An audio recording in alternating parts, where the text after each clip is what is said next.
মই গোটেই অসম বিভিন্ন বিহু অনুষ্ঠান বিহুৱা অনুষ্ঠান বৈশাগু অনুষ্ঠানত ঘূৰিছিলোঁ কিন্তু আমাৰ ধুবুৰী জিলাৰ অন্যতম ঐতিহাসিক স্থান বহলপুৰত খুব ব্যতিক্ৰম ধৰ্মৰ বিহু বিচুৱা আমি দেখা পাইছোঁ আৰু যাৰ কাৰণে যোৱা 3 বছৰ ধৰি এই অনুষ্ঠানত মই আহি আছোঁ ৰাইজৰ আমন্ত্ৰণ মৰ্মে ইয়াত এই কাৰণে ব্যতিক্ৰম যে ইয়াত জ্যেষ্ঠ কনিষ্ঠ সকলে এক মহামিলন হয় বুলি মই অনুভৱ কৰিছোঁ জ্যেষ্ঠসকলে কনিষ্ঠসকলক আশীৰ্বাদ দিয়ে ইয়াত গাঁৱৰ হিন্দু মুছলিম আমাৰ কোচ ৰাজমুখী নাথ যোগী সূত্ৰধৰ সকলো জাতি জনগোষ্ঠী ইয়াত একেলগে জ্যেষ্ঠসকলক কনিষ্ঠসকলে গামোচা পিন্ধাই আজি সকলে আশীৰ্বাদ লয় আৰু ব্যতিক্ৰম দৃশ্য দেখা পাইছোঁ যে বৰ্তমান যিহেতুকে ৰাজনীতিকৰ বতৰ এই ৰাজনীতিকৰ বতৰক ব্যতিক্ৰম দৃশ্য দেখা পাইছোঁ যে বহলপুৰীয়া হিচাপে বহলপুৰৰ এই উদযাপন সমিতিয়ে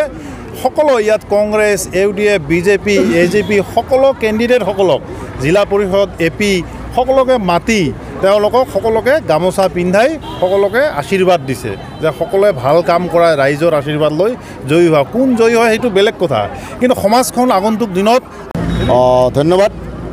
সঁচাকৈ আজি পহিলা বহাগৰ মানুহ বিহু এই মানুহ বিহুৰ দিনাখন আমি বহলপুৰ আঞ্চলিক ৰঙালী বিহু বিচুৱা উদযাপন সমিতি লগতে চিলাৰায় সমাজ কল্যাণ সংঘৰ উদ্যোগত আমি পহিলা বহাগ হিচাপে জ্যেষ্ঠ কনিষ্ঠ মহামিলন পৰ্ব আমি পাতি থাকিম গতিকে আমাৰ এটাই উদ্দেশ্য যে এই অনুষ্ঠানটিৰ জৰিয়তে আমাৰ কনিষ্ঠসকলক এটা ভাল পথ অৰ্থাৎ নৈতিক শিক্ষা আমি প্ৰদান কৰাৰ কাৰণে আজিৰ এই অনুষ্ঠানৰ জৰিয়তে সমগ্ৰ অসমত সমগ্ৰ ভাৰতবৰ্ষত সমগ্ৰ বিশ্বত আমি এই বাৰ্তাটো প্ৰেৰণ কৰাৰ আমাৰ এটা ক্ষুদ্ৰ প্ৰয়াস মাত্ৰ আমি আশা ৰাখিছোঁ আপোনালোকৰ এই মিডিয়াৰ জৰিয়তে এই প্ৰচাৰ মিডিয়াৰ জৰিয়তে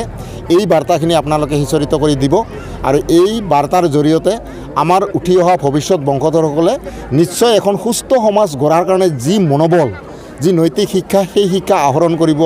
পাৰিব আৰু এইখিনি আছিল আমাৰ থুলমূলকৈ আজিৰ মুখ্য উদ্দেশ্য আছিল।